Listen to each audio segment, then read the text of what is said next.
A jena gati? Ali, Bekim, a jena gati? Regjia, apo fillojmë podcastin inshallah. Hajde, bismillahirrahmanirrahim. Çdo gjë është në rregull, mundemi me fillu edhe një emision i radhës. Selam aleikum, shikues të nderuar. Po fillojmë pra me sezonin e dytë të podcastit ton Merr Frym.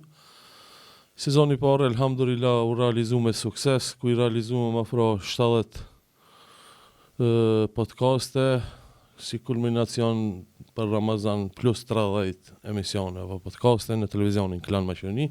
Ndërkaq ne vazhdojmë tash me sezonin e dytë. Elhamdulillah ishte i suksesshëm sezoni i parë. Ka pas miliona shikime, kuptohet nëse i fusim këtu edhe shkurtesat edhe në gjithë rrjetet sociale. Elhamdulillah, falenderojmë Allahun që na ka mundsu privilegj është kjo që të udhëheqim një podcast të tillë. Kurse sezonin e dytë fillojmë me hoxhën e nderuar Bekir Alimi, hoxhën tem. Mirë se erdha hoxhën e nderuar. Mirë se gjetëm suna. Urime për sezonin e parë dhe për dytin. Po elhamdulillah. Po tash më kujtu se u mendoj se çka po ta më thon për sezonin e parë një kërkesë. Nëse del dhe një vullnetar gjithë sezonin e parë, domethënë keni në Audionur emisionin playlist, ta botojmë një libër për këtë emisione, për këtë podcast, a është ide e mirë është kjo? Ide e mirë është. Merr Frym. Gjithë xhallar që kanë marrë pjesë, që kanë fol, mi shkruajt inshallah del dhe një vullnetar është sevap edhe pas dekës. Po, transliterimi mi nxjerr prej në audio faktikisht në tekst. Po, edhe tekst. Super ide. Edhe botojmë një libër inshallah. Nëse ka një kërkesë mundi me na xhejt në rrjetet tona sociale edhe mundi me fillu me punu inshallah. Hoc, mirë se erdhe. Mirë se të kemi gjetur, alhamdulillah. Mirat Zotit. Allah i kabull ditën e agjerimit, sot keni agjeru apo jo? Janë këto punë që s'kallzohen. Po se janë shevar. More janë adhurime vullnetare këto zvan me kallzu. E di po çellimisht. Ramazani është adhurim obligativ edhe s'prish punën se merret vesh agjeron. Adhurimi vullnetare është e pëlqyeshme që besimtarët mos më publikohet, më mbajt fshehta faktikisht me sillë Zotit. Sa ditë bën agjer? Jo, e kam përfunduar unë. A përfunduar? Mashallah, alhamdulillah. Agjerimin e Shevalit kemi përfunduar alhamdulillah. 6 ditë. Pejgamberi sallallahu alaihi wasallam thotë kush agjeron Ramazanin dhe përcjell me agjerimin 6 ditë të Shevalit i llogaritet sikur se të ketë agjeruar këtë vitin. Shevali në muaj pas Ramazanit, sikur se Ramazani mund të ketë 29 ditë, mund të ketë 30 ditë. Edhe është mirë që më njëherë pas Bajramit mi agjeru. Bile me shumë me agjeru hiç pa ndal për ditës më parë, pasi përfundon Bajrami. Deri ditën e 6 është më mirë se i alo me tripat e Ramazanit ose me tempon edhe regjimin e Ramazanit e kishëm më lehtë, domethënë me shumë këtë familja me agjeru bashkë është edhe më mirë sepse çohen si fir bashkë, bëjnë iftar bashkë, e ndihmojnë njërin këtë adhurim. Kjo është mënyra më e mirë dhe më e preferueshme sepse nxiton punët e mira. Nëse s'mundesh kështu, atëherë mundesh në mënyrë sporadike këtë javë në ditë 2, javën tjetër në ditë 2. Nëse s'mundesh 6 ditë radhazi, ndoshta varianta më e mirë do të ishte tonë tente. Se çdo muaj ka 4 tonë tente, domethënë 8 ditë faktikisht. 4 tonë, 4 tente, 8 ditë edhe mundesh me 2 niyete, agjerim edhe për tonë edhe për Sheval, edhe tenten, edhe për tente edhe për Sheval, edhe kjo është një variantë e mirë. Varianta e tretë është ditë e bardha, 13, 14, 15 edhe 3 ditë tjera plus para ose mas, bon 6 ditë, pra këto janë disa versione teknike. Se si mundesh me një muajtin për me agjeruar 6 ditë të Shevalit pas Ramazanit. Allah inshallah u pranon gjithë atyre që kanë agjeru, Allahu ndihmon atyre që janë duke agjeru dhe i stimulon të agjerojnë këto 6 ditë ata që s'e kanë agjeruar ose s'e kanë nisë hiç. Amin. Hoxh, para se me fillu me pyetjet që na kanë ardhur, ndoshta do tema të vogla ti sqaroj me ty, po më akuzojnë se po parashtoj pyetje pa lidhje. S'ka pyetje pa lidhje. Çdo pyetje është më rëndësishme, sidomos pyetjet që vijnë si rezultat i debateve që bëhen në rrjetet sociale. I përplasjeve të mendimeve mes muslimanëve dhe jo muslimanëve, sidomos mes muslimanëve dhe armiqve të Islamit, sidomos mes muslimanëve dhe islamofobëve. Sepse debatet mes muslimanëve dhe jo muslimanëve zakonisht kanë karakter pozitiv. Edhe ka dobi për dy palët. Problemi kur ndodh atëherë kur ka akuza dhe ofendime prej armiqve të Islamit që janë nga populli jon, flasin gjuhën ton, jetojnë në mesin ton, edhe atyre që kanë fobi ndaj Islamit. urrejtje patologjike, urrejtje pa kuptim, pse ata urrejnë Islamin, pse urrejnë muslimanat, pse u pengojmë ne që jemi shumicë dërmuese në vendet tona dhe jemi më tolerantët për gjithë gjatë historisë kombëtare. Edhe jemi njerëzit që më shumë diskriminohemi edhe politikisht, edhe fetarisht, edhe institucionalisht, megjithatë, do të ne shohemi. Edhe në kësi situatë normalisht këto fërkime krijojnë edhe pyetjet e lloj-llojshme që për dikën mund të janë duken pyetje pa lidhje, mi për shikuesin e tretë apo të katërtin janë shumë të rëndësishme, bile janë udhërefyes për t'i kuptuar dhe thotë zhvillimet shoqërore, sociale, politike, ekonomike në vendet tona dhe religjioze gjithsesi. Edhe andaj unë mendoj se ti personisht nuk ke nevojë me udhëheq në jetën tonë për të dresuar cila është pyetje me vend, cila është pa vend, prej komenteve të shikuesve. Të shumicën anonime. Edhe me qenë me emën mbi emën, sepse ti je mjeshtri i kësaj pune. Ti je zanaqiu do thot i komunikimit në rrjetet sociale, pasi që jeni kohë gjatë do thot aktiv aty dhe e kupton mirë trendin e rrjedhave në rrjetet sociale dhe ti je më i thirrur me përcaktuar se çka është me lidhje, çka është pa lidhje për pyetjet që parashton, e jo shikuesi. Shifë tash ka shikues që ndoshta edhe me vend e ka analizën për një tematik që e parashton një pyetje jote që aty duhet pa lidhje. Mirëbaj se kupton kontekstin e para dhe se kupton synimin, objektivën ku është, domethënë asaj pyetjes, edhe se kupton se në shoqëri ka njerëz që nuk i kuptojnë gjëra si kupton ai thellësisht. Po. Edhe pra që ai ndoshta ka reagimin e ka të sakt, po e ka të sakt si dilemë, mirë po se ka të sakt si kontekst, edhe si rezultat. Pra shkak edhe një them, Allah i shpërblet gjithë ata që të ndjekin me vëmendje. Kjo është realisht për të lavdat. Alhamdulillah. Domthonë si thotë ata që të akuzojnë, domthonë dije se ti je para tyre, ato të shohin andaj të akuzojnë. Ata janë mas teje. Kjo është për të lavdëruar. E dyta dashamirët gjithashtu kritikat që e bëjnë janë për të lavdëruar, Absolutisht. sepse ata e bëjnë me niyete të mira, me piknisje të mira, me qëllime të mira. Kritikuesit jo relevant, anonim, jo të sakt, s'kisha të pengosin ato sepse starta e domethënë nuk ka ndonjë vlerë, edhe nuk mund me lënë ndonjë gjurmë të ty. Në Ramazan mes 30 emisioneve pa të edhe Hoxhën Omer Dauti nga Tetova Misafir, i cili e majti një derë shumë të mirë për dunjon, domethënë mos mu mashtru mas dunjos, dunjoja është kaluese, aq mirë ka thënë dersin se që në fund musi u dheq ma gërdit i kejtë dunjon, a kupton. Edhe po ja parashë pitën pitëm mirë Hoxh, a duhet shtash ti këtë mirat e dunjos, vetura, sen, mikrofona, këtë milon, a kupton, edhe vish me adhuru Allahin. Ai e sqaroi që jo, nuk duhet ashtu. Edhe që ta potencosh, alo më fort e vetë thash, a lejohet thash muslimani me blen një vetur Ferrari, a kupton. Edhe ajo u bë virale. Po, ama ti faktikisht edhe s'pas këtë me se Ferrari është modë e vjetër, ka tash kedhe më trejta, më shtrejta. Andaj ndoshta se kanë kuptuar shikuesi janë rinia tash Ferrari se përmendin shumë. Po, ajo video u bë virale, edhe shumë ka pas reagime të mira, shumë. Ka Lambo, ka po, jo, hiç si dishon. Bugatti, që e mra Ferrari, a kupton? Urus ka Rolls-Royce. Bentley. Bentley, ozë pa ja ditë shumë. E kurinat e veturët ka me dalë, ati veç ta sqaroj pak alo që këtë punën e Ferrari. Shumë kritika, pyetje pa lidhje. Kështu që e vetë Hoxhën. Pjesën e parë sot pyetja është sqaruar. Pjesa e dytë, domethënë, a ka drejt muslimani me pas sende të shtrenjtë në jetën e vet? Ka drejt. Për 1 miliarder, një Ferrari është si për mua për ti një Fiç, një Golf. Kështu që domethënë, ke i vjen sikur se mua ti më thon pse vozit ti Fiç ose pse vozit ti Golf ose pse vozit Audi. Ashtu është me thon për 1 miliarder pse vozit Ferrari, domethënë. Ka drejt kush është miliard, ku di gallo. Musliman miliarder. Po sigurisht. Bile Allahu në Kur'an kështu është thotë.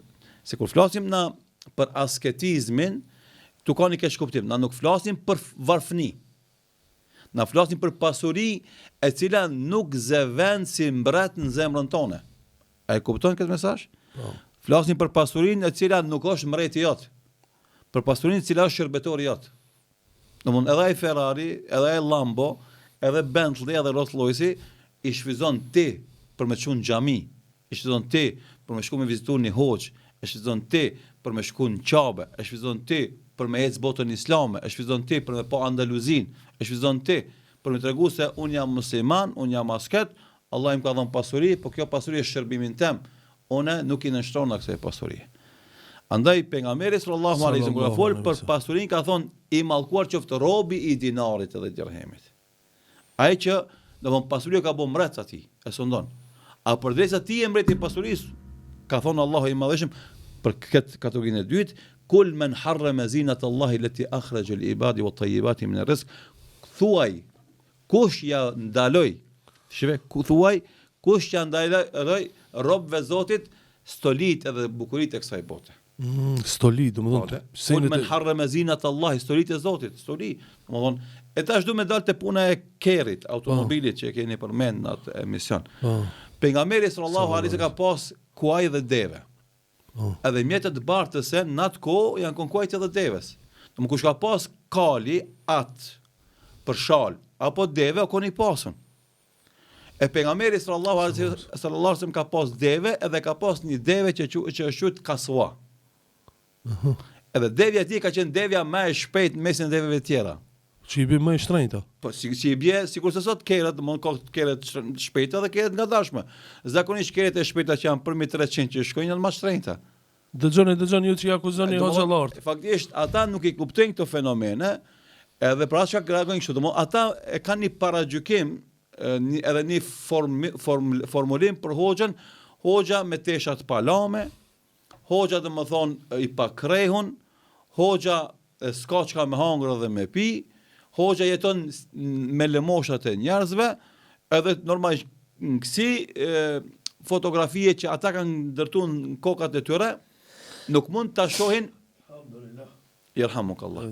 Nuk mund ta shohin një hoxhën me Porsche ose me Ferrari ose me Lambo ose me Bugatti ose domethënë Urus, Jeep domethënë ose Bentley kështu më radh. Tash mos i përmendim se dina shumë emra të tjera. Alhamdulillah. Normalisht kjo s'është konkretizimi nuk është për ta banalizuar muhabetin. Jo. Konkretizimi është për me tregu se çdo të mirë që ta jep Zoti dhe që ti akoma e ki fuqinë me sundu atë, gëzoja.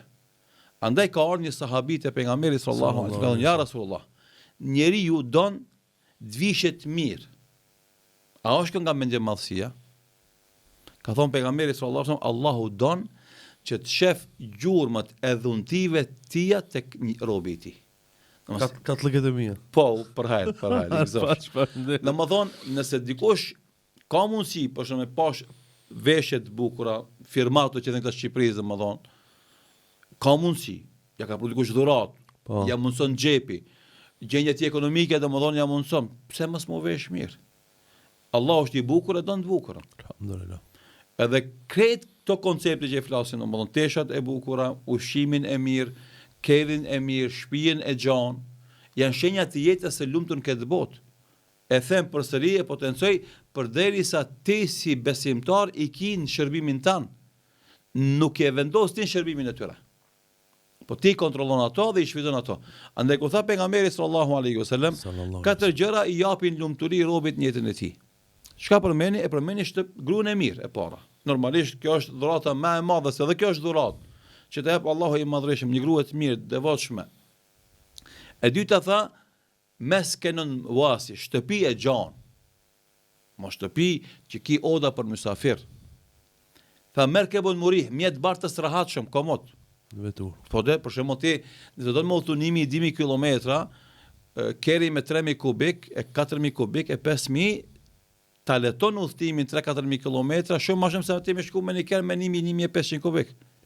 Edhe kjo shumë është normale. Mjet bartës rahatshëm, edhe e katërta komshin e mirë ta kesh. Komshin, komshin. Domethënë, shtëpinë e gjan, në gruan e mirë fillimisht, devotshme, shtëpinë e gjan, kenë rahatshëm, këshin e mirë. Edhe kështu që jetë lumtur, jetë rahatshme. Do të kemi të bëjmë na me komoditet material, edhe pastaj komoditet, do thotë shpirtënor edhe psiqik. E normalisht rumbullaksimi kësaj është devotshmëria që është zemra tona, që na bën të kënaqur me këtë ato të mira që na ka dhënë Allahu dhe na bën sabërli në momentin që na merr këto të mira. E kjo është dallimi, se besimtarit kur ta ka e falënderon Allahun. Kur s'ta ka, do thotë bën sabër, nuk i dalin mend. Edhe vazhdon jetën e tij, sikurse e jetojmë na. Për shembull, as kemi as Ferrari, as Lamborghini, edhe jetojmë super. Po më na dhon dikush në dhurat Ferrari, Lamborghini, gëzohemi edhe na. Po, Edhe normalisht e gëzojmë. Unë domethënë sa për informat nuk jam as për Ferrari, as për Porsche, po unë kam merak Mustangin. Hajde inshallah Allah ta mundson. Kjo është Mustangi Prodhim amerikan Prodhim Fordi, amerikan, domethënë, po është kerr sportiv, domethënë. Inshallah. Shelby, Mustang Shelby është për kerreve të shpejta të mira, ka 5-600 kuaj.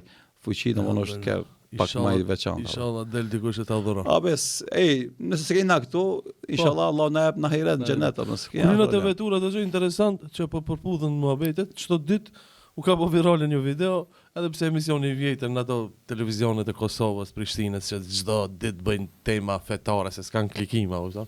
Antifetare. Antifetare. Po. Edhe kanë atë një analist ai qafiri i Drenicës, islamofobi Blerim Latifi, i cili fatkeqësisht është profesor në Prishtinë. Edhe po e provokon hoxhën e nderuar Fadil Musliu të Prishtinës, po e provokon, po i thot, a keni xhipa, ju hoxhallar? Ai apo i tha, o inshallah Allah më mundson 0-0, se ju keni qef me na po neve me gomar të hec. E një xhip të mirë inshallah, pi fabrike e marr. Atë shumë mirë ja plasin ftyr atje.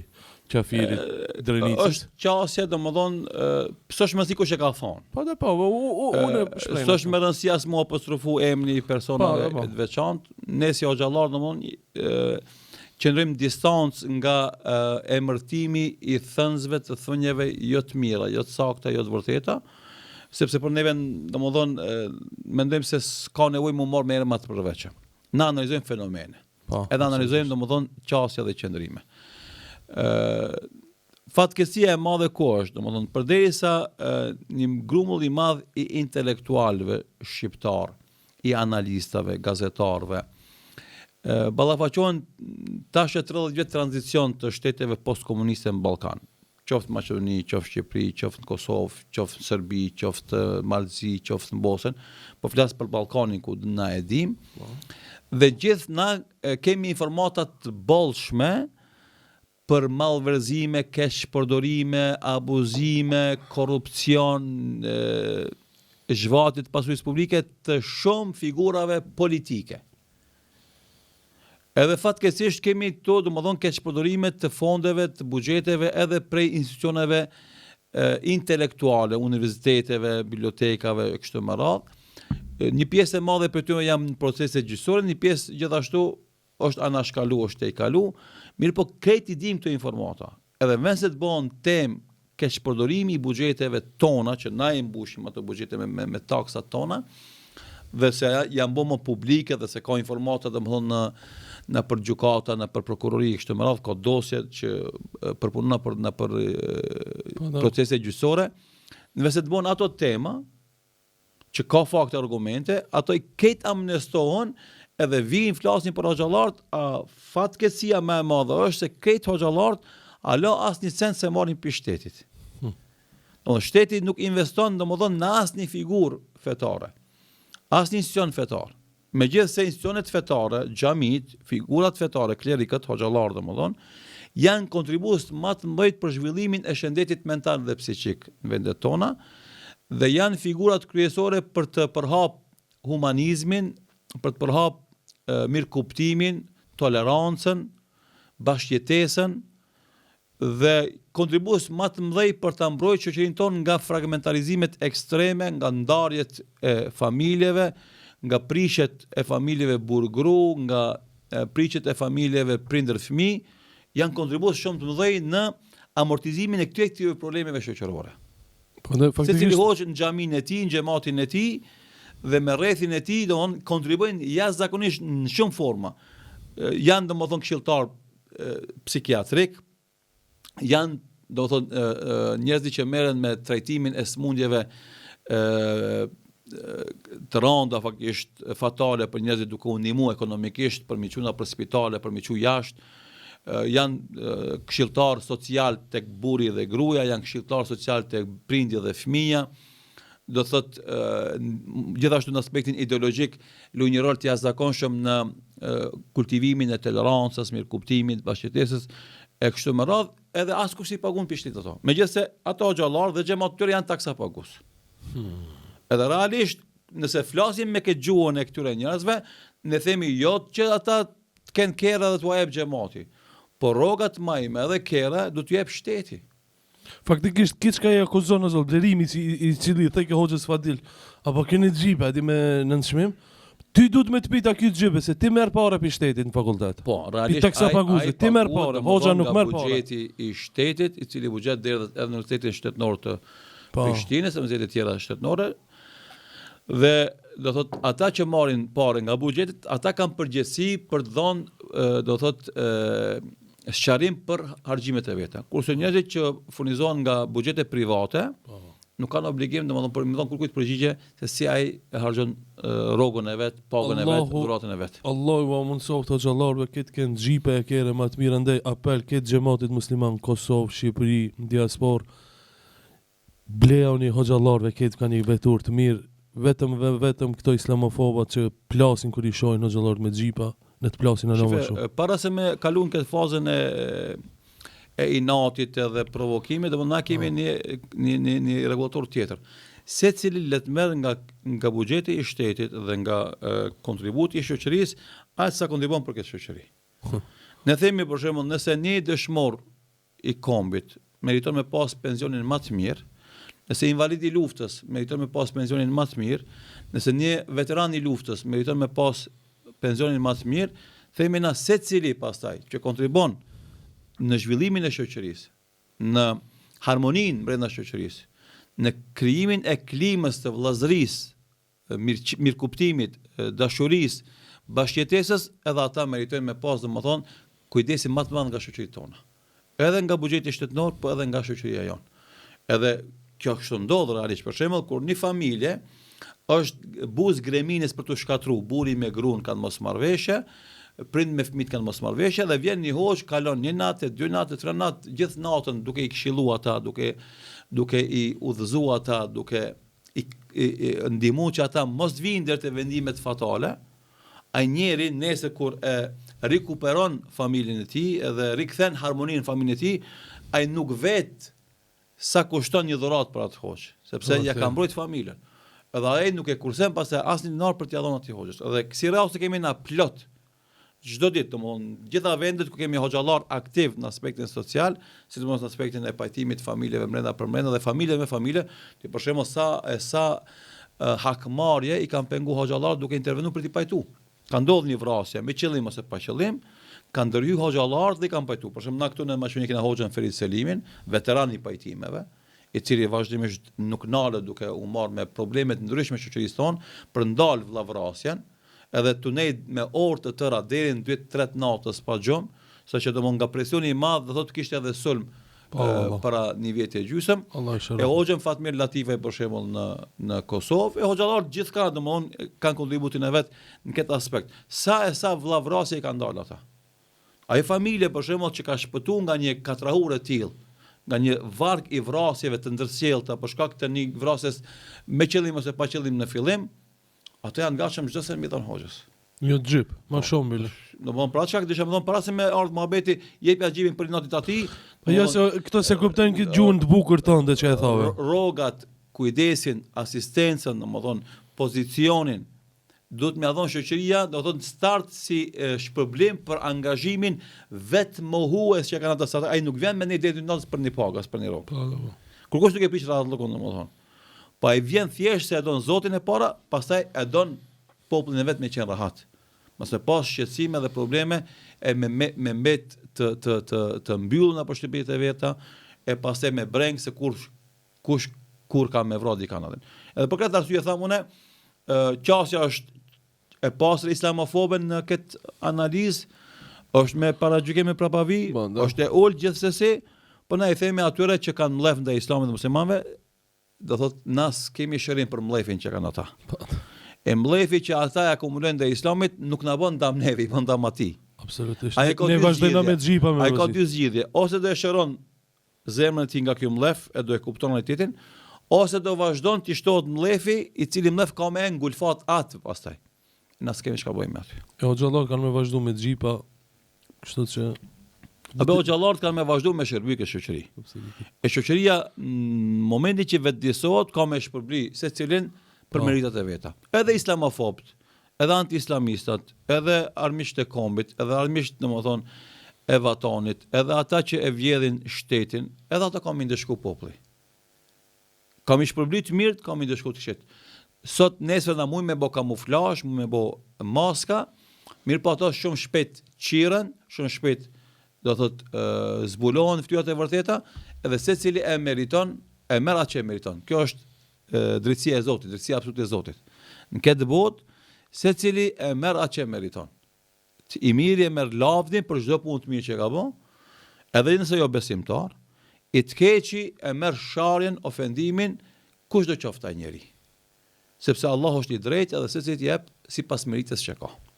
Hoxha, edhe një pyetje në Ramazan që e parashtrova Hoxhës së nderuar Zekit Çerkezin nga Vushtria, nuk pat mundësi kohore me u zgjenu më shumë, shkaku se në televizion, tash janë të lirë më me fol.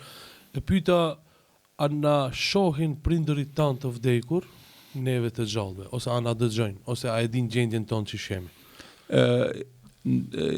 Jeta në këtë tokë është disa stade, disa periudha kohore. Se që njeri fillimisht jeton në jetën para historike që quhet jeta e shpirtnave. Gjithë shpirtat tonë janë të krijuar para se me u kriju domethënë gjithësia, bota. Dhe kjo është faza e parë. Faza e dytë është jetesa e embrioneve, fetuseve në barkun e nanës. Derisa vjen shpirti që është krijuar para histori, edhe i vije kur i bën embrioni domethënë 4 muaj në barkun e nanës, i vjen shpirti i tij që është krijuar para histori dhe bëhet bashkë me trupin e tij në barkun e nanës dhe fillon jeta. Jeta e fëmijës në barkun e nanës. 4 muaj kur ti ka, domethënë deri në 9 muaj kur të 5 muaj jeton në barkun e nanës. Faza e tretë e jetës është prej lindjes deri në vdekje. Kjo jetë që jetojmë na tash. Faza e katërt është jeta pas vdekjes deri në ringjallje. Dhe faza e 5 është jeta pas ringjalljes. E tani, secila formë e jetës ka ligjet veta materiale me të cilat udhhiqet. E njeriu, për shkak se është i kufizuar në kohë dhe në hapësirë, nuk ka mundësi të percepton mënyrën se si jetohet para histori, ose të kupton detajet si jetohet duke qenë në barkun e nanës, ai e kupton vetëm jetën që e ka në këtë fazë prej lindjes deri në vdekje, sepse e shohim. Dhe nuk ka mundësi me perceptue jetën prej vdekjes deri në ringjallje, edhe normalisht nuk ka mundësi me perceptue jetën pas ringjalljes deri në mëshirshmëri. E tani kur flasin na për pyetjen që parashtrohet jo, domthonë prindrit na shohin, prindrit e vdekur na shohin neve të gjallëve, faktikisht kemi të bëjmë me dy botra. Botën tonë fizike, në cilën jetojmë na, dhe botën metafizike, pas fizikës, pas vdekjes deri në ringjallje, që quhet në gjuhën e fes jeta e berzahut. Aty ku jetojnë të vdekurit të gjithë. Edhe berzahu është etapë kohore dhe është një botë në vete, e cila zhvillohet sipas ligjeve të Zotit të caktuara për atë pjesë të jetës. Edhe na, si besimtar që jemi, për këto kohrat ose etapat e jetës sonë flasim sipas asaj që na mëson Zoti. Sepse na nuk kemi kapacitet intelektual, potencial të diturive që me mujt ta zbërthejmë jetën para historike, të jeta e embrionit në barkun e nanës mundemi deri diku të dimë disa gjëra për shkak incizimeve që bëhen me rentgen, me ultraval, ultrazë domethënë, dhe jetën e kësaj bote se e shohim. Mirë, po jetën e berzahut dhe jetën e pas ringjalljes ata nuk e dimë, edhe për këto faza jetësore, për këto etapa kohore, flasim vetëm me atë që na tregon i Madhi Zot. Edhe kur përmendojmë në argumentet fetare, ajetet kuranore dhe hadithet e pejgamberit sallallahu alaihi wasallam, na kuptojmë se jeta e berzahut, jeta pas vdekjes deri në ringjallje janë disa pozicione, do thotë se si shpërblet i miri, si ndeshkohet i keqi, se atë që ndodh këshive në varr e ndëgjojnë gjithë krijesat përveç njerëzve, për mos tu llahtarisi jeta e tyre, për mos u të shqetësuaj te imase, para mëndon se kalon të pranvoreve dhe ndin e ndëgjon mënyrën se si ndeshkohen jo besimtarët, si s'mundesh me jetu nga zhurma dhe britma e tyre. Andaj do thot na flasim për këto faza kohore vetëm nga ajo që na thot Kurani, fesnik dhe hadithet e pejgamberit sallallahu alaihi wasallam. E duke lexuar Kur'anin dhe hadithet e pejgamberit sallallahu alaihi wasallam na çka kuptojmë? Kuptojmë se i vdekuri i ndëgjon rëpëllimet e këpuzve tona kur e qojmë në tevorët edhe kur e lom tevorët. Dhe se ne kemi obligim fetar që kur shkojmë tevorët mu dhonë selam atyre dhe mu lut për to. Ato anë e kthejnë selamin. A e marrin vesh që kemi shku na. A vizitohen me zvete. A shifen me zvete si pas asaj që e di une. Dhe argumenteve të fetare që i kam lezu dhe që besoj që janë sakta, nuk ka asnjë argument vërtet edhe sakt që flet për këtë pjesë. Edhe na nuk duhet me fol pa argumente. Nëse ka dikush hadith të vërtet se ata na shohin ose ata vizitohen me zvete, na themi po. Nëse s'ka, themi jo. Se është një botë për të cilën nuk kemi drejt të flasim me hamendësime, pa argumente. Po flasim vetëm me ajete kuranore pa hadithe sakta. Me atë që e di unë, domethënë jeta e berzahut, jeta etapa kohore mes vdekjes dhe ringjalljes, është etapë që s'ka argumente fetare për të detale dhe themi na nuk dim me fol për këtë fazë hiç. Kjo është pjesë që na nuk e dim, Allahu nuk na ka treguar për të. Fundi fundit ne do të më pas dy sene breng. E para vet si do jetojmë dhe çfarë përfundim do kemi, dhe e dyta ta dim se me çka mund t'i ndihmojmë atyve. Edhe këtu na ka treguar feja boll. Na ka treguar mi vizitu vorret, me qu selam vorreve, me bë lutje për to, me dhënë sadaka për to, me kërku faljet e Zotit për to, me qenë vet i mirë, sepse veprat tona që bëjmë të mira u shkojnë prindërve ton, këto i dim. Edhe kjo është obligimi jon fetar. Pjesën tjetër nuk kemi argumente të qarta dhe konkrete, andaj ndalim dhe nuk flasim asgjë për këtë pjesë. Kjo është më e saktë dhe më e arsyeshme fetarisht te na muslimanët. Si përgjigje jam i kënaqur, domethënë nuk dihet. Po. Elhamdulillah. Domethënë unë e kum parashtu këtë pyetje edhe te çka pyetje ka pas shumë akuza, pyetje pa lidhje. Okej, le të jetë pyetje pa lidhje. Jo, nuk është shumë njerëz që kanë merak me ditë, am shef baba tash, se sheve. Për shembull, baba kur ka vdek, ka qenë i pa udhëzuar. Edhe kon për shembull një arsye për t'ia shtu vuajtjet babës ose nanës. E tash u ka udhëzuar. E ki tash e ka një djali. Po djali, por është vajza, s'ka lidhje, fëmia. E tash kjo e ka një pikëllim zemrën e tij se kish kon baba gjallë ose nana gjallë ta kishte pas se sa i mirë janë botash. Kjo është një verzion. Verzion tjetër, ka qenë i varfër për shembull fëmia. Edhe baba dhe nana ka vujt varfërinë e fëmijës. E tash Allah i ka dhënë pasuni, thot, me kon me pa baba dhe nana sa mirë janë tash edhe. Ose verzioni i tretë. Burri dhe gruaja për shembull djali ka probleme me gruan ose vajza ka probleme me burrin. Edhe baba dhe nana kanë vdek me atë mërzisë, s'u bën mirë. E tash janë pajtuar, me kon baba dhe nana gjallë ta kishin pas sa mirë qenë. Ose verzioni i katërt. Djali ose vajza janë të martuar, s'kan fëmijë. Edhe këtë vuajtjen e mungesës fëmijëve e ka vujtë edhe baba dhe nana, kanë vdek ata me këtë vujtje. Thon tash Allah i ka gëzuar me fëmijë. Me pas kon baba dhe nana gjallë. Domthon është pyetje shumë e vën. Dhe janë mendime që shumë njerëz i shkojnë mend.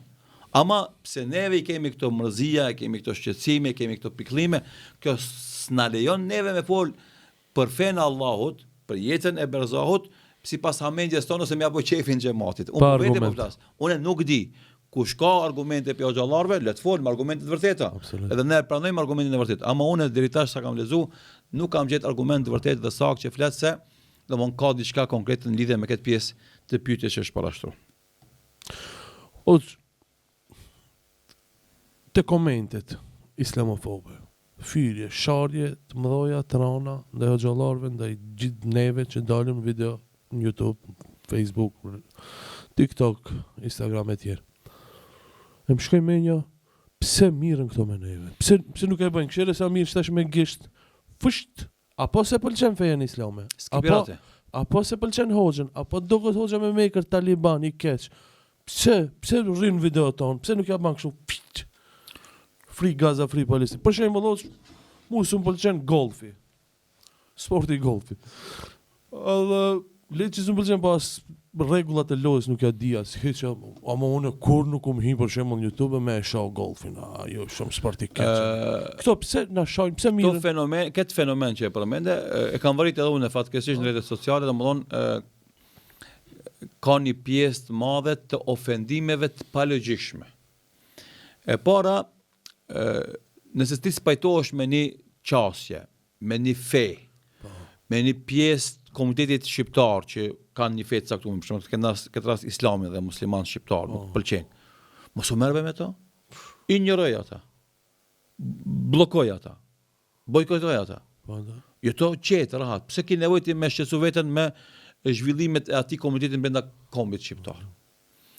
Qasja e saktë ishte kjo. Unë më pëlqen diçka merrem me të, s'm pëlqen diçka s'merrem me të. Sigur që e ceka me golf. Po, për shembull domethënë. Momenti që kemi një grumbull të madh njerëzve që zakonisht janë anonim, që ata nuk kanë guximin intelektual as burnor, mund ballafaqu për shembull mendimin me mendim, idenë me idenë, religionin me religion, qëndrimin me qëndrim, ata zakonisht domethënë janë anonim edhe shfrytëzojnë komoditetin e anonimitetit me shah, me ofendu.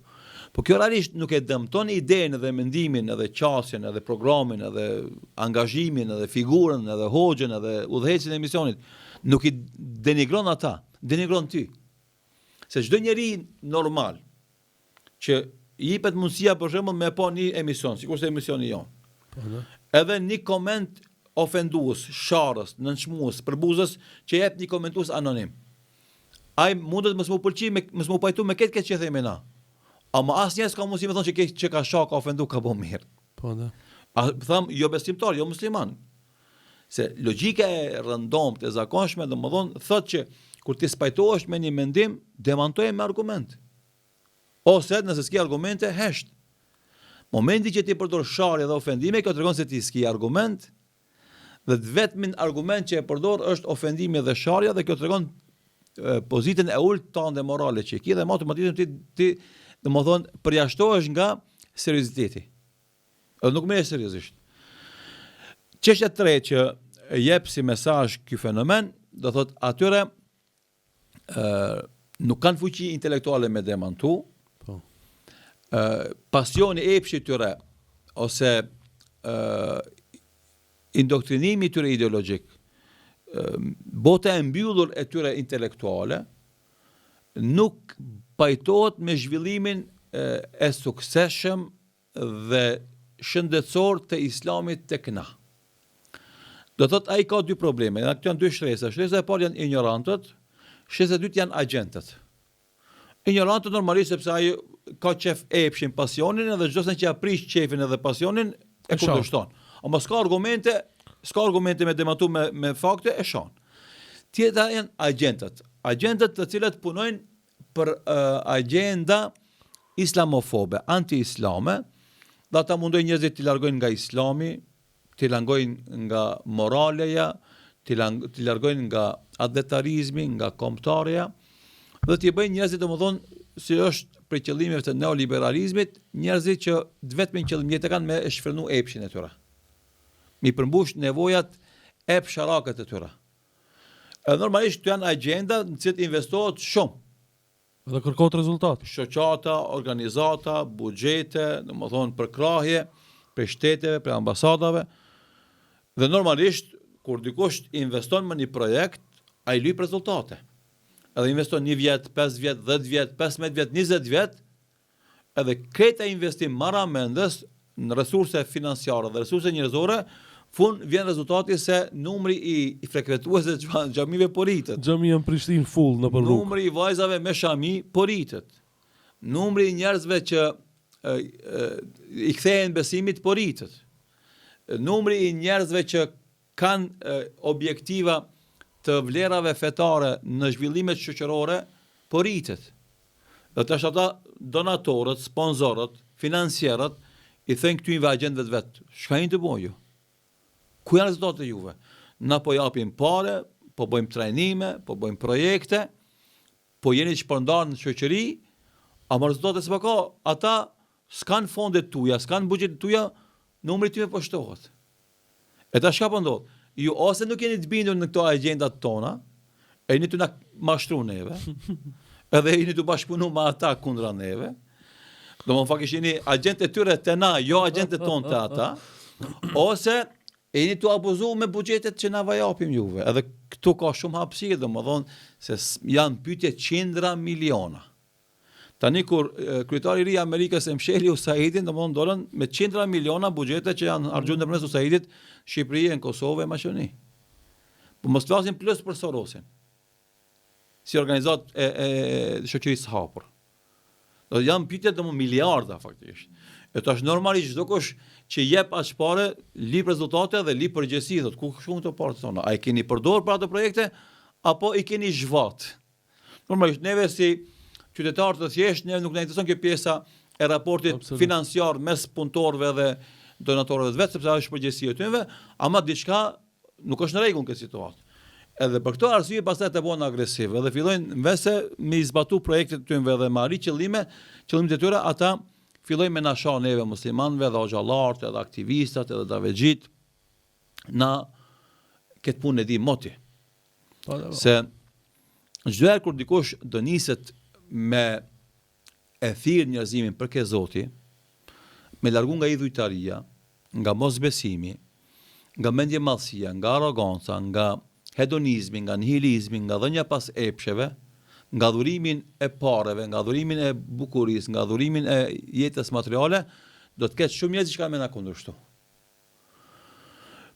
Gjithë pejgamberët e Zotit janë ballafaquar, domethënë, me popujt e tyre, ku një pjesë e madhe e popujt të tyre dhe parisë të tyre, intelektuale, akademike, politike, mediatike, biznesit i kanë kundërshtu pejgamberët e Zotit.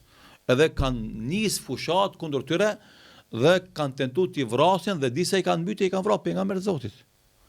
E na ty pas të rrëfime kuranore, na kemi shumë qartë se do të kemi situata kur do të kemi kundërshtime të hatashme prej këtyre dhe llojeve njerëzve.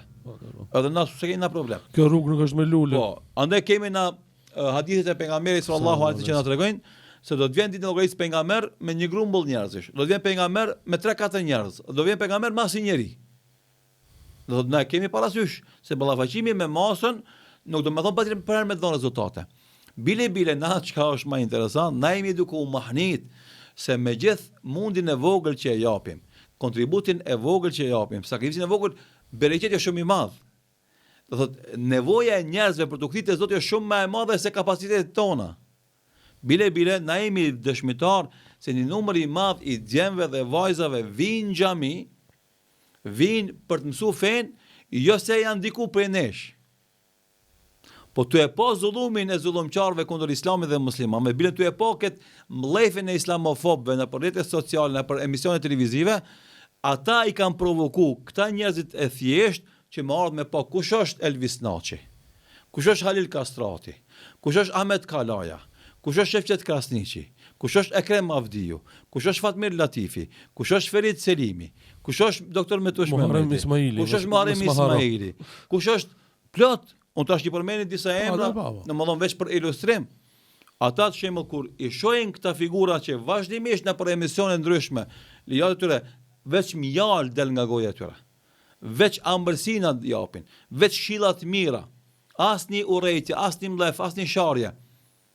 Po them, çka kanë bë këta që po i shajnë edhe. Edhe bëhet çka ka jo, edhe fillojnë ata me ndjek në rrjetet sociale, dikush në Facebook, dikush në YouTube, dikush në TikTok, dikush në podcaste, edhe hajtë që të shof të xhamia vet. Edhe na e kemi pa, domethënë, prej Tirane vinë Prishtinë. Prej Shkupi shkojnë Mitrovic. Prej, do thot, Shkodre vinë Shkup.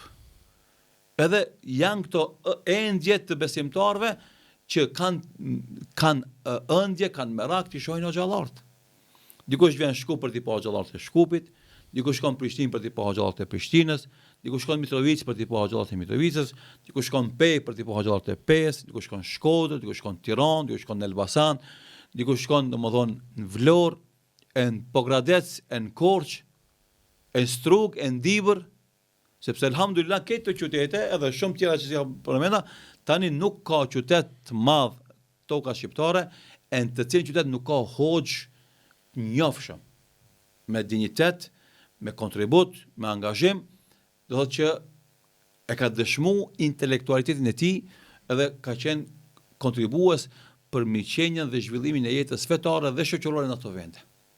Edhe andaj që do thotë nga Gjirokastra në fund Shqipërisë e deri në Shkodër, në lart Shqipërisë, e prej Mitrovice deri në Hantelezit, e prej në Shkup e deri në Ohër, e Kumanov, këtë të qytetet ku ka musliman, kemi hoxhallar, elhamdulillah, intelektualisht ngritur, me titull shkencor, ligjërues fenomenal, angazhues në zhvillimin e jetës fetare, po edhe kontribues shumë të mëdhej në zhvillimin e jetës shoqërore, familjare edhe humanista shumë të mëdhej, që shumë raste të mëdha të rëndësishme, të dhemshme, ata janë që i mbulojnë.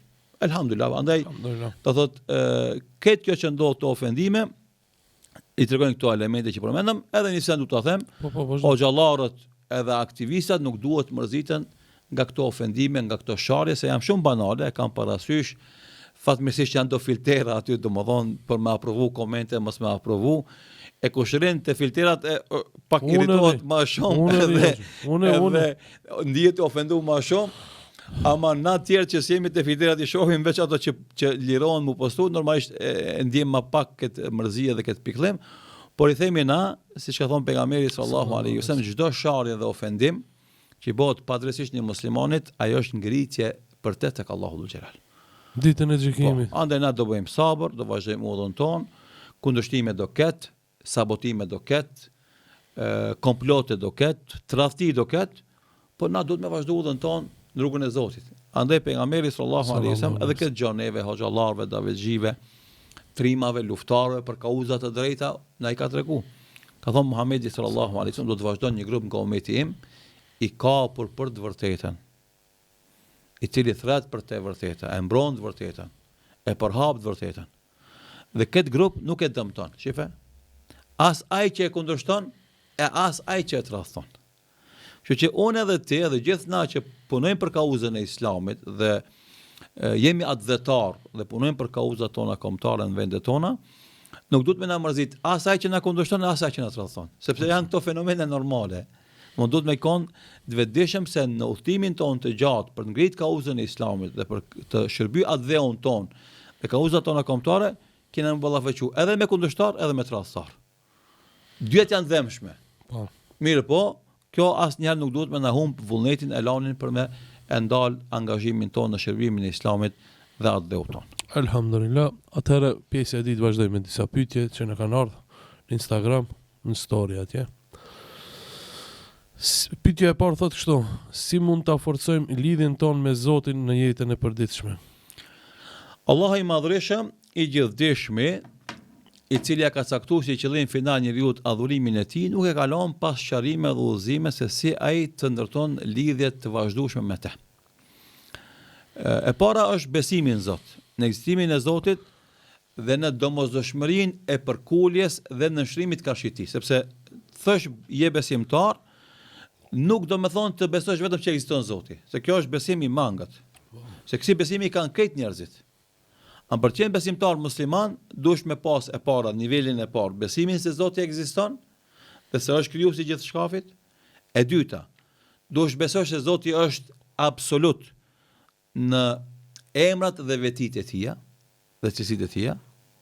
Dhe e treta, niveli do thot i tretë është besosh se ti e ke për detyrë dhe obligim ti nënshtrohesh urdhnave të tij, ti përkulesh madhnisë së tij dhe vetëm atë të adhurosh dhe vetëm atij ti lutesh.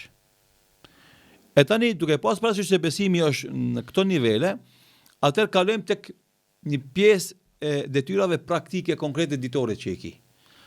E para mbulot me maksimën islame, shahadetin. Kur thu ashhadu an la ilaha illallah wa ashhadu anna Muhammadan rasulullah. Pas kësaj më njëherë e kemi namazin. Që secili njeri që do me pas raport të veçantë dhe të vazhdueshëm me Zotin, duhet jetë i rregullt në faljen e 5 kohëve të namazit. Edhe kjo është interesant, nëse analizojmë na, janë të shpërndara 5 kohët namazit brenda ditës dhe natës. Fillon që nga agimi i hershëm i mëngjesit dhe përfundon me kalimin në pjesën e parë të natës. Namazin e parafundit kemi akshamin që është me perëndimin e diellit, edhe namazin e fundit kemi yatsin e cila fillon me arsimin e qiellit, me fillimin e natës. Edhe 5 kohë namazit i ki të shpërndara brenda ditës dhe natës, që çdo herë që ti habitesh edhe mashtrohesh me jetën e kësaj bote, vjen namazi me ta kujtu Allahu Akbar. Edhe ezani, i cili ta kujton namazin fillon me këtë fjali, Allahu është më i madhi. Allah është më i madhi se këtë punë që ti bëti. Allah është më i madhi se këtë qëllime që i kiti njët. Allah është më i madhi se këtë pushtetin që i kiti. Ande mos lejo me të mashtru as pushteti, as pasuria, as fama, as lavdet e njerëzve, as fuqia që ki fizike, familja kështu me radhë, nga adhurimi i Allahut, se ai është më i madhi. Kjo është mënyra më e mirë edhe më e saktë e cila të mban vazhdimisht komunikim me Allahun. Kujdesi për faljen e 5 kohë namazit. Edhe kush i rri besnik namazit, le ta dinë se ai ka ndërtuar një raport special me Allahun dhe shpërblimi i këtyre namazeve është marramendës, fitimi i bekimeve të Zotit dhe për krajës dhe mëshirës së tij në jetën e kësaj bote është marramendës. Shpërblimi i namazit është marramendës. Për në ahiret është unë më përflas për dunjë. Si të mbron Allahu, si ti leton punë, si ta bekon mundin, si të kaplon me mëshirën e tij në këtë botë, në punët e tuaja, është marramendës. Apo diçka do më të pyetosh. Pejgamberi Sallallahu alaihi wasallam. Hadith sa i kuptohet, thot kush e fal një namaz xhenaze ka shpërblim sa di kodrat e Uhudit, mi dhon sadaka si ke. Shive, ajo është namazi i xhenazës, është obligim kolektiv. Domethënë se 10 veta, 50 veta e falin xhenazën, dikujt lahen tjetër pi obligimit. Po. Ama shpërblimi shumë i madh, po. A çka diku do më dal? Shtash nëse e falin një namaz fars, a është më shpërblimi më i madh? Më i madh, është i pakrahasueshëm. Domethënë falja, për atë çfarë do të thonë, se namazi i xhenazës është namaz kolektiv. Domethënë se 10 veta, 50 veta, 100 veta e falin diku xhenazën, tjetër bën obligimi mbi tjerëve. Namazi i fars është obligim individual, ku secili ka obligim me fal për vete. Shpërblimi i namazit farz është më i madhi për këtë namazet që i falti. Tash, nëse do të më bëj krahasimin me fal namazin e xhenazës e ke shpërblimin sa një kodër të Uhudit ari me dhon sadaka. Tonelata sadaka me dhon. 45 miliard ton. Sipas gjeologëve, do thotë vlerësohet pesha e kodrës së Uhudit. E drekës, e qenis, e akşamit, jashtë sabajt, është shumë më e madhe se kjo. Më e madhe se mi i dhon 45 miliard ton altan sadaka. E ka diçka tjetër. Thot pejgamberi sallallahu alajhi wasallam, mi fal 2 recat sunet sabahut. Është më e mirë se këtë botën dhe çka kanë teta kesh. Jo kodën e Uhudit. Akoma këtë botë dhe çka kanë te, këtë arin që e ka, këtë diamantat që e ka, këtë paret që e ka, këtë pasurinë që e ka bota, 2 recat sunet sabahut janë më të mira se ajo. Për farzin s'folet. Para mendosh se është farzi. Pse Allah kur shpërblen mirë? Jo, për dy sene. E para, për shkak se ti e kuptove qëllimin e krijimit tan. Allahu Akbar. Ti e kuptove, domethënë se pa Zotin një kërkushi.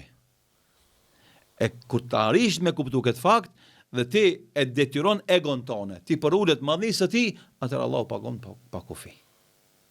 E kjo është ajo që domon kërkohet për njerëz të mirë. Mos të falmi mekanikisht, po të falmi me se ina të fituar shumë se vapa. Jo, të falmi e para të falmi nga dashnia për Zotin. E dyta të falmi për shkak të nevojës marramendse që kemi për ndihmën e tij. E pastaj të jemi të bindur se sa më mirë që bëjmë namazin, shpërblimet neve na shtohen edhe më tepër edhe në këtë botë e në ahiret. Elhamdulillah. Hoc pyetja e radhës është kjo. Thot kështu, shikuesi, një pyetje për martesat e hershme dhe sa mendoni se është mosha ideale për martesë? Martesat e hershme për kanë qenë motivim fetar. Pejgamberi sallallahu alaihi wasallam u ka thonë rinis o i rini, kush ka mundësi për ju që të martohet. Sepse martesa është për të mburoj. Të gjitha rrethonat, do thotë fëmia që futet në moshën e pubertetit, djali dhe vajza, ata fillojnë të ushqejnë nevojën fiziologjike e pshore. Edhe ajo nevojë shkon të urit. Edhe nëse ata e vonojnë martesën, kjo nevojë shpërthen të ata. I den nga kontrolli. Edhe mundësit e shoqërive liberale, shoqërive ku vlerat morale janë sekondare ose terciare të parëndësishme, mundësia për të shfry epshin në mënyrë jo legale edhe jo legjitime është shumë e madhe. Edhe andaj çdo herë që një i ri apo një e re e rrezikon veten e vet për të rënë flagrant, për të dashuruar me dikend, edhe ajo dashuri të bëhet shkak që ai të bien mëkat, atëherë aty i bëhet martesa obligim. S'është më si sa vjet i ka. Ai ka 15, ai ka 16, ai ka 17. Sepse më njëon ka nevojë, më njëon i ofrohet zinaja alternativ. Edhe këtë rast, secili muslimani i mençur, secili besimtar normal, i jep përparësi martesës para zinos. Se martesa është edhe përmbushja e nevojës tonë fiziologjike, e pshore, po edhe është fitimi i shpërblimit. Azinoja, po, ndoshta e shfryn epshin tan, ama e mallkon jetën tonë. E merr çaf veten tonë. Edhe hum dynjën ahiretin. Dhe pra shkak besimtari i mençur është i cili kështu frymëzohet dhe kështu edukohet. Dhe për këtë shkak na nuk kemi moshë caktuar me fetarisht, por insistojmë që martesat domosdoshmë sidomos kur janë këto rrethona. Por i kemi parasysh disa parametra të tjerë. Na themi i riu që don më martu dhe e shef se domosdoshmë e ka vështirë me mbrojt nderin e vet, moralin e vet, i themi na atij shkollohu edhe punsohu. Përgatitu për martesë. Se në momenti që ti bëhesh gati për martesë, nuk është qëllimi që ti të kesh mundësi e psharake për martesë vetëm, nevojë fiziologjike. Po ti duhet pjekësh edhe fizikisht, edhe psiqikisht, po edhe ekonomikisht. Se në momenti që ti martohesh, ti e merr përsipër kujdesin për atë vajzë, për atë grua të ardhshme tonë. Ti duhesh me kujdes për fëmijë që ka me t'i dhuru Allah nga kjo martesë. Edhe është gabim ajo që ndodh fatkeqësisht në një pjesë e rinjës son, ata e mendojnë martesën, ama nuk përgatiten për martesë. Vetëm mjaftohen me nevojën fiziologjike që kanë. Erhamukallah. E kjo është qasja e mangët. Çdo i ri i cili ka nevojë të madhe e pshore për të martu, ai më njëherë duhet me fillu me mendu si ta kryejnë shkollën më shpejt, si të punësohet më shpejt, edhe si të jetë i gatshëm për të siguru gruas tij të ardhshme kur mbi kokë, veshmbathje dhe ushqim, se këto janë më përgjegjësitë e burrit, jo të babës. As babës vajzës, as babës dhëndrit. E kjo është një temë që fatkeqësisht një pjesë e madhe e rinjës son nuk e kam perceptu. Ndoshta edhe na hoxhallarët se kemi artikulu sa duhet. Andaj kemi nevojë na me fol, po rreziku nga zinoja është e madhe, ama rinis i themi na shkollohu edhe punsohu. Edhe fillo mbledh pare për dasmën tonë dhe për jetën bashkëtorë tonë. E jo ti të martohesh dhe të jetosh me penzinë e babës. Se kjo është abnormale. Kjo mund me ndodh, ama është abnormale. Ti mundesh me pas babën edhe të pasun. Ama dinjiteti jot nuk duhet me ja leju vetvetes tonë që ti të arritish edhe të ushqesh gruan tonë, ta veshësh me parë të babës. Ti je burr. Edhe në momentin që ti ke thonë jam burr, edhe kam marrë grua, ti duhesh me marrë përsipër përgjegjësitë e gruas tonë. Jo babaja ta lë me ta marrë galën ty. Po valla. E këto janë fenomene negative që fatkeqësisht halagjine dhe na jemi kundër këtyre. Andaj themi, kurdo që ka nevojë i riu për martesë dhe ka rrezik për zinë do të martohet, po para kësaj le të shkollohet, le të kryejë fakultetin, le të punsohet, le të siguron të ardha të sigurta, e pastaj do të ketë jetën martesore bashkëtorë shumë të lehtë inshallah taala. Pyetja e radhës është plus 18, largoni fëmijët nga telefonat ose kompjuterët ose televizionet. Thot kështu pyetsi thot. Si ja bëhet që unë shoh ëndra me marrëdhënie intime? Aktualisht thot jam beqar. Si ti heq këto ëndra thot? Ëndrat e tilla, domethënë ëndrat erotike që i shohin rinia, po edhe të martuarit janë dy nivele. E para të rit edhe të martuarit është nga mungesa e përmbushjes e pshore të jetës së tyre. Edhe në mungesë të përmbushjes tek beqarët nuk kuptohet sepse ata s'kan domethënë se si zbrazin nevojën e tyre e pshore.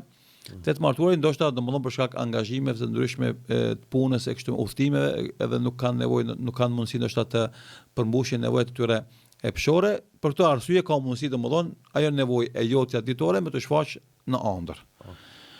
Versioni i dytë që më pak është i njohur te njerëzit, edhe njerëzit ndoshta nuk mund ta perceptojnë kur e shohin në xhallat, është problemi i sehrit dhe prekjes së gjendve. Allahu na ruaj.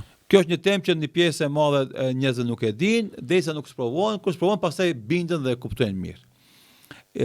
Ekzistimi i sehrit, magjisë së zezë që thuhet edhe gjendve, është e vërtetë që na fetarisht e vërtetojmë argumente fetare, po është e vërtetë e cila edhe praktikisht dëshmohet me miliona raste.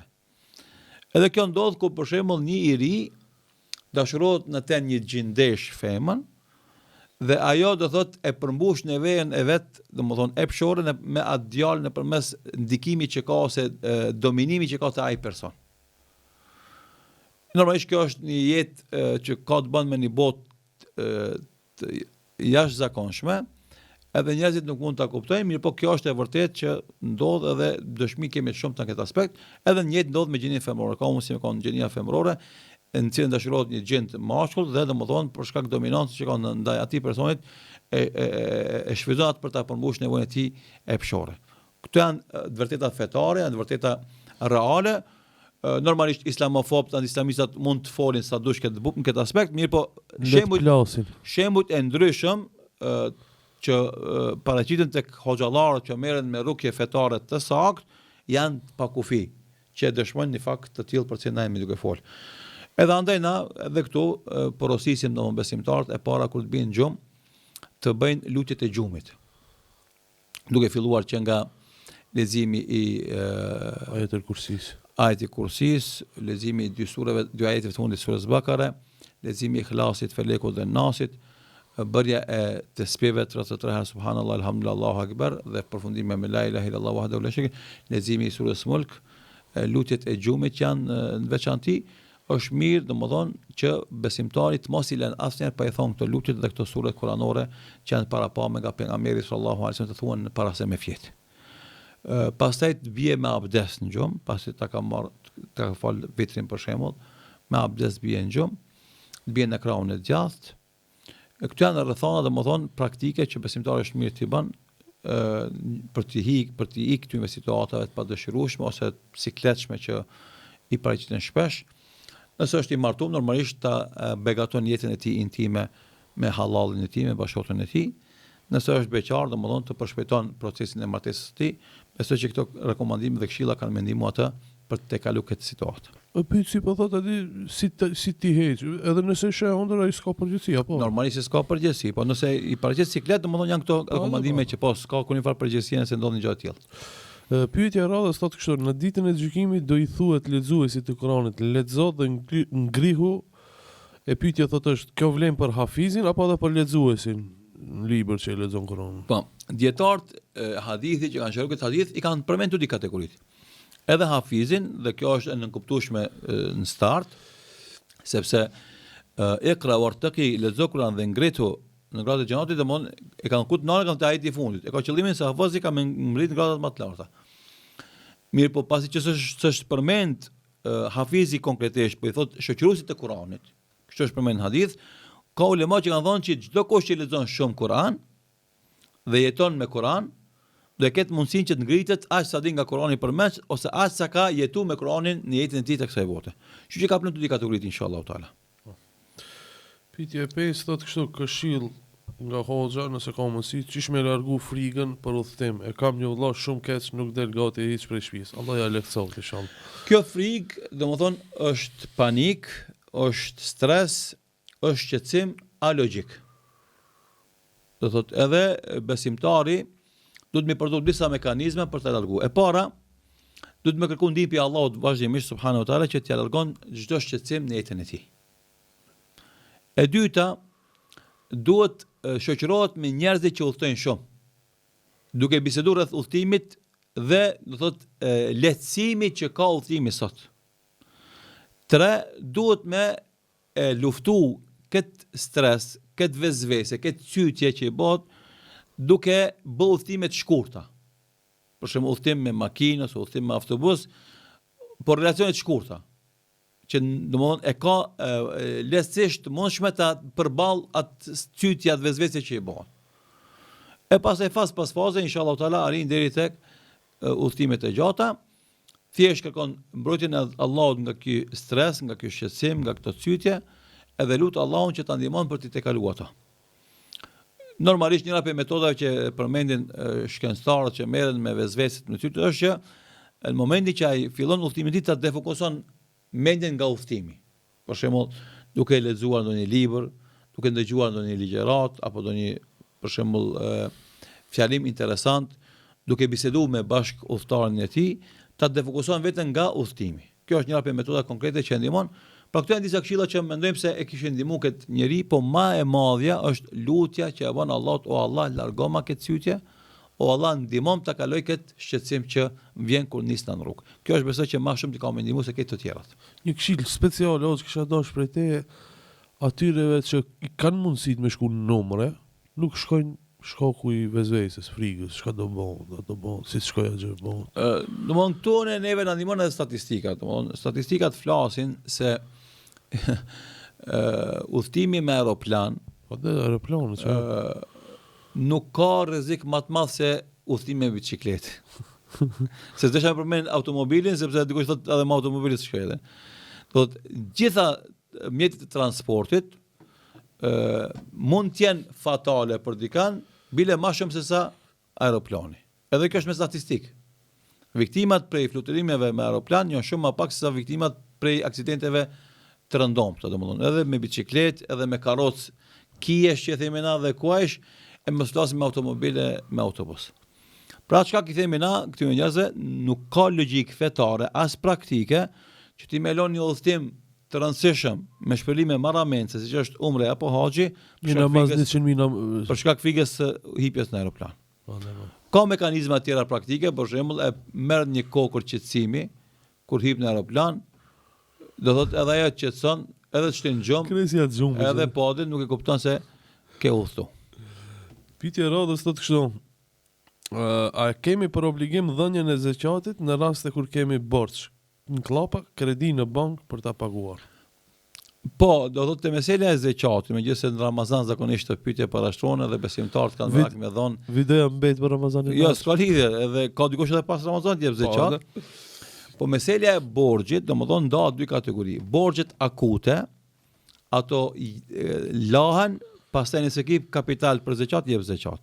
Borxhet afatgjate, do thotë nuk futen në llogaritin e kapitalit. Sepse ato presin, kanë kokë, domethënë sikurse në rasti i borxheve kredive, ato janë të afatizuar me afate që ka mundësi me kon 2 vjet, 3 vjet, 5 vjet. Edhe në momentin që ti e jep zeqatin, ti mundesh me e nxjerr nga kapitali për zeqat vetëm pjesën e borxhit momental. Jo atë që ke brenda 5 viteve me dhon. Edhe hek për shembull ratën e këtij muajit, do thotë edhe kapitalin që ke për të jep zeqat, kjo është mendimi më i saktë i dietarëve për këtë meselë. Pyetja e radhës thotë, a mendoni që jemi drejt shenjave të fundit të kiametit bazuar tek ngjarjet që po ndodhin në botë? Në ngjarjet e ndryshme që ndodhin në botë tregojnë se jemi në pjesën e parë të shenjave të kiametit, pjesën e shenjave të vogla të kiametit. Dhe akoma s'kam përfunduar ato shenjat të vogla të kiametit, se dietarët shenjat e kiametit kanë ndarë 2 grupe e dikush 3 grupe. Dikush ka thonë janë shenjat e vogla dhe të mëdha, dikush ka thonë janë shenjat e vogla, të mesme dhe të mëdha. E sipas kategorisë së parë, Allah s'kan përfunduar shenjat e vogla të kiametit. Bire ulemat kanë thonë luftimi muslimanëve kundër agresorëve sionist Palestinë është për shenjat e vogla të kiametit. E kjo Allah s'ka përfunduar, s'ka ndodhur. Triumfi muslimanëve. Kështu që domosdoshmë jemi në me thon pjesën e fundit të shenjave të vogla të kiametit, mundet më thon, ama kjo pjesë e fundit sa zgjat një Allah e din. Kështu që domosdoshmë kalkulimi sa jemi ka fundi, ka Allah bota e jetës ka, janë kalkulime jo sakta fetarisht, por na themi se shenjat e vogla të kiametit kanë filluar me ardhin e Muhamedit sallallahu alaihi wasallam si pejgamberi i fundit, dhe një pjesë e madhe për tyre janë shfaq, kanë met edhe do për shenjat e vogla pa shfaq, se kur fillojnë shenjat e mëdha pastaj ato shkojnë rafall një pas një. Një Allah e di sa zgjasin, po domodin ato vinë një pas një dhe normalisht nuk ngelet shumë kohë pastaj për jetë në tokë.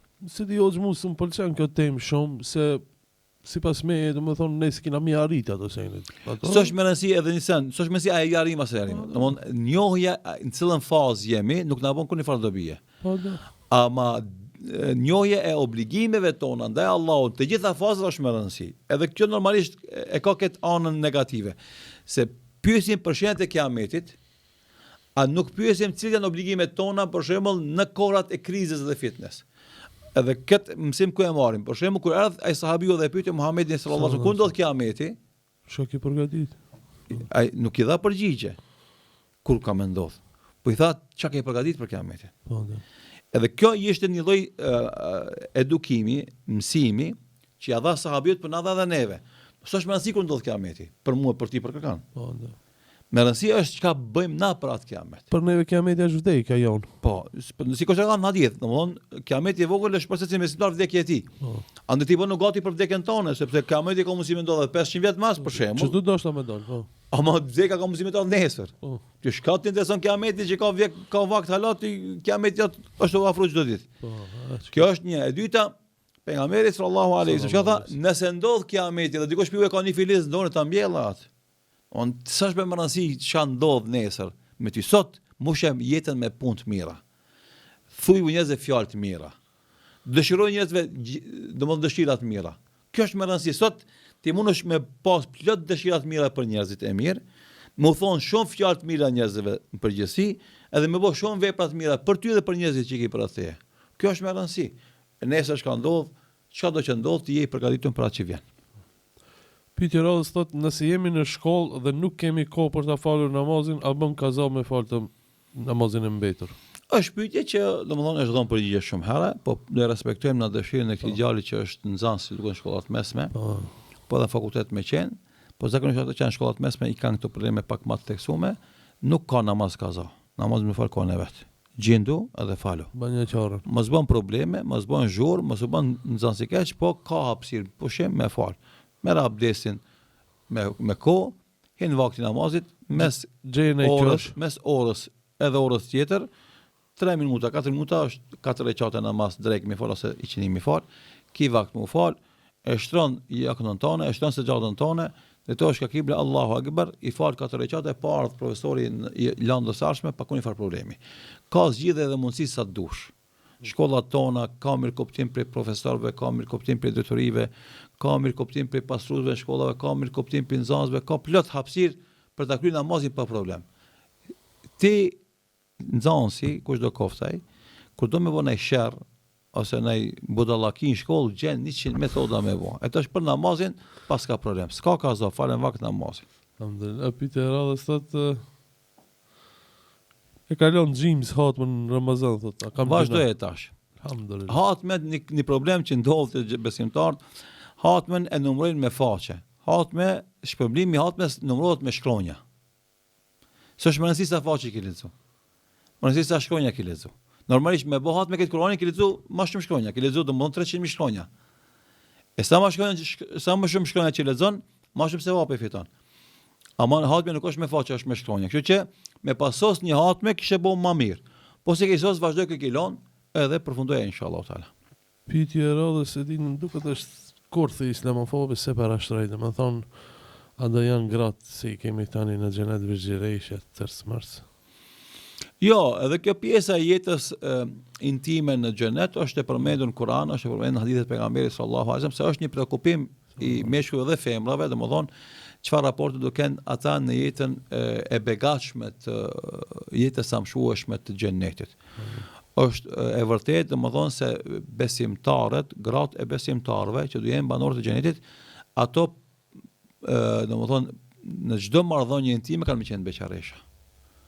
Kjo për me jashtu, domethënë kënaqësinë e besimtarëve në xhenet në këtë pjesë. Megjithëse kënaqësitë e xhenetit janë shumë pjesë, po edhe në pjesën e jetës intime, domethënë jeta intime e xhenetit ka më qenë shumë më ndryshe nga jeta intime që bëhet në këtë botë. Domethënë kanë qenë shumë më e begatshme dhe shumë më senzacionale se ajo që është këtë botë. Andaj besimtari i vërtet nuk e humb atë kënaqësi të xhenetit për shkak të gjunait dhe gabimit që mund ta bënë këtë botë ndonjë mashkull me ndonjë femër ose ndonjë femër me ndonjë mashkull të huaj që se ka në kuror. Alhamdulillah, Allah na mundsoft ti më. Inshallah Allahu na ruan neve pe gjunave të kësaj bote, na bën devotshëm dhe të morashëm këtë botë e pastaj ta shijojmë edhe atë nasin në xhenet inshallah. E tash këtë video kur ta çes kanë më utall islamofobët, se e kanë merak. Ani. Ata janë tallë me pejgamberët e Zotit. Virgjëresha pasni me pas jo. Pejgamberët e Zotit janë kon më të mençmit edhe më të ndershëm që qytetet e veta. Po. Janë tallë me to. Na nuk duhet më çudit se del dikush domethënë në islamofob do thot koktul edhe na shon, na ofendon ose tallë me neve. Ti s'ka po kur virgjëresh me si. Ne çka themi? Gjejma një profesor doktor i universiteteve me renomë ndërkombëtare që tallet me islamin. Ose me ajetet e xhenetit ose hadithet e xhenetit. Nuk ka. Kret titull shkencor me renomë edhe ateist nëse janë. Ata nuk tallen me islamin. A di kush tallet me islamin? Njeri i cekt intelektualisht. Ani se ka titull shkencor. Ai është analfabet institucional. Pra çka nuk duhet më prek për kësaj pune. Ai që tallet me islamin dhe rregullat e islamit, do të është njeri i cili nuk ka respekt as për vete, jo më për neve. Pra shkak nëse kemi atë problem as pak, as duhet më shqetësu për kësaj pune. Edhe njerë po them, gjema një intelektual, një profesor universitar, një akademik me renome, akademik universitete me renome ndërkombëtare i cili tallet me Islamin së rregullat e Islamit. Asnjë se ki. Përkundazi ata vazhdimisht flasin me fjalë respekti dhe mirëdije për Islamin dhe për pejgamberin sallallahu alaihi wasallam dhe për këtë jetën do thotë e muslimanëve. Pyetja radhës thotë selam aleikum, a mundesh me na tregu hollësisht për qelimet me ja, s'parashtoj. Në podcastin tem s'ka pyetje fitne. Jo, nuk ka lidhje, nuk është punë e fitness kjo. Këto janë tema të konsumume. Po, dhe me vludi qelimet. Domethënë na i kemi elaboru, i kemi sqaru me zemërgjërsi, me mirë kuptim, domethënë edhe pasojat negative që mund t'i kenë domethënë kjo qasje e këtyre meseleve fetare. Muslimani duhet të qenë besimtar 24/7. Muslimani duhet të qenë praktikues i rregullave fetare 24/7. S'ka musliman sezonal. S'ka musliman me një vepër domethënë pas vdekjes me shtin xhenet. Për musliman kërkohet me jetu si musliman. Me bo punë të mira edhe në fund mos me ja garantu vetes xhenetin. E dikush që mundohet me hi domethënë klandestin xhenet, shferc, gjithë jetën e ka quaj pa punë të mira, tash me një adhurim të shpikur, të sajuar fetarisht me një xhenet s'ka. Dunjo rrallë vështirë kemi bo me shferc, jo mo te Allahu xhelal. S'ka shansa.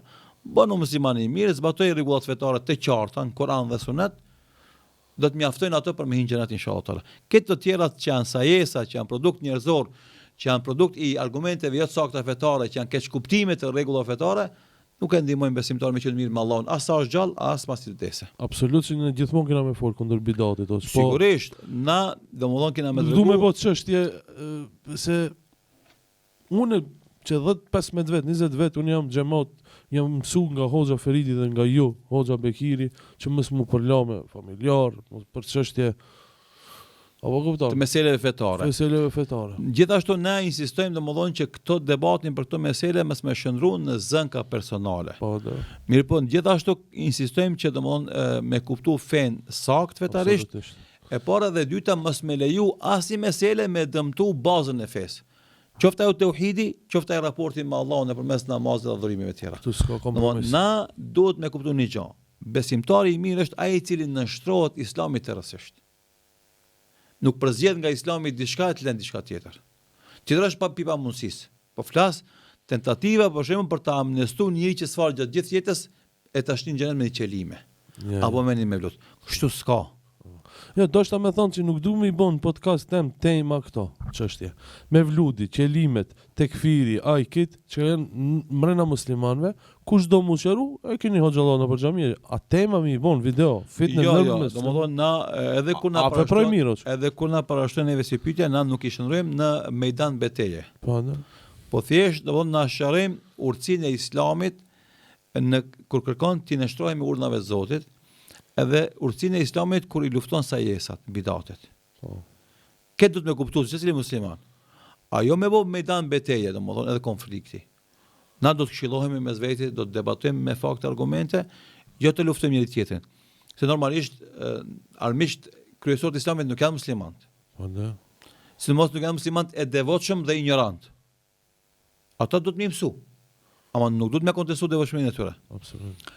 Po armiqtë e Islamit janë armiqtë e Islamit, ata që urrejnë Islamin me urrëtie patologjike dhe ata që mundohen domethënë mi zhduk muslimanët. Ata janë armiqtë e Islamit, edhe na ndaj atyre duhet me kon domethënë të bashkuar për ta mbrojtur Islamin dhe muslimanët vendet tona. Amin.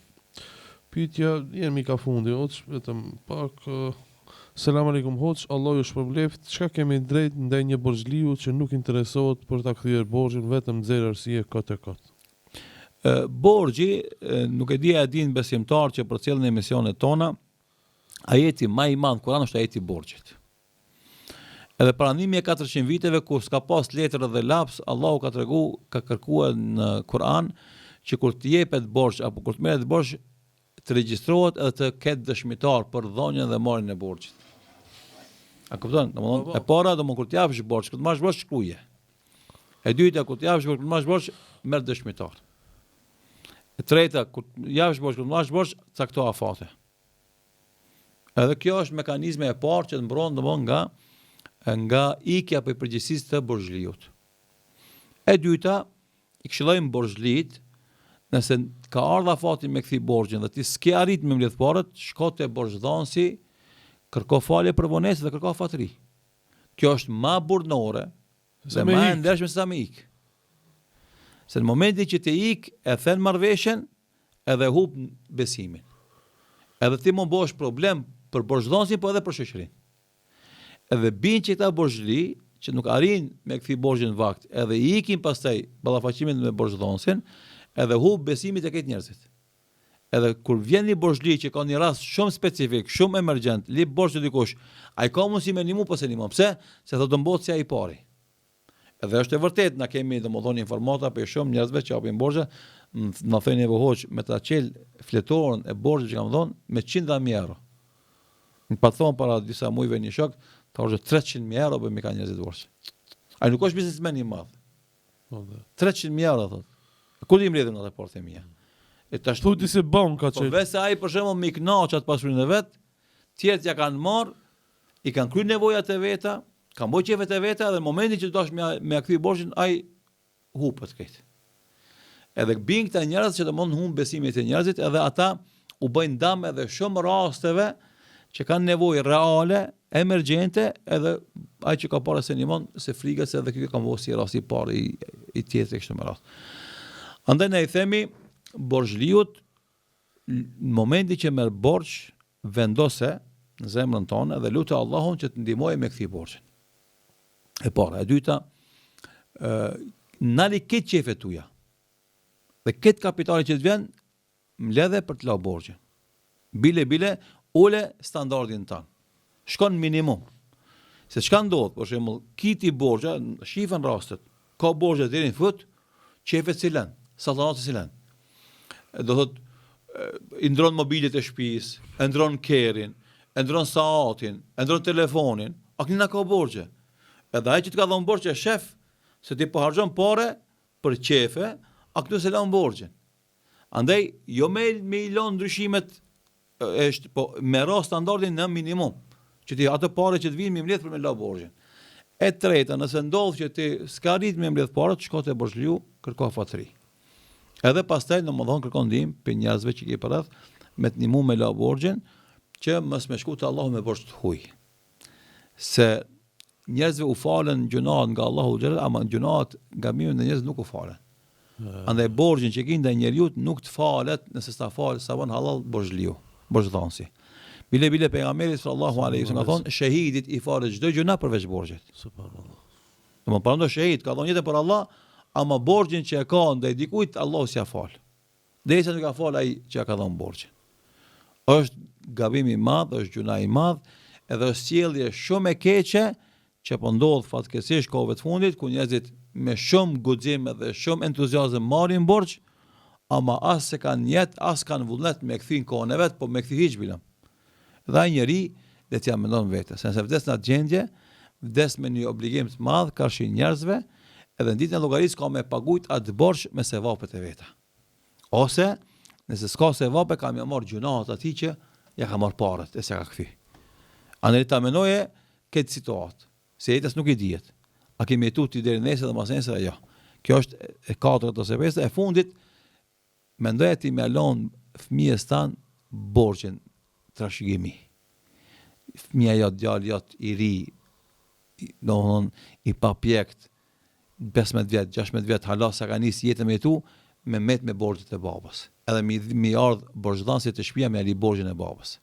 Para mendon sa gjendje të keqe lën ti familjen tonë, gruan tonë, fëmijët e to.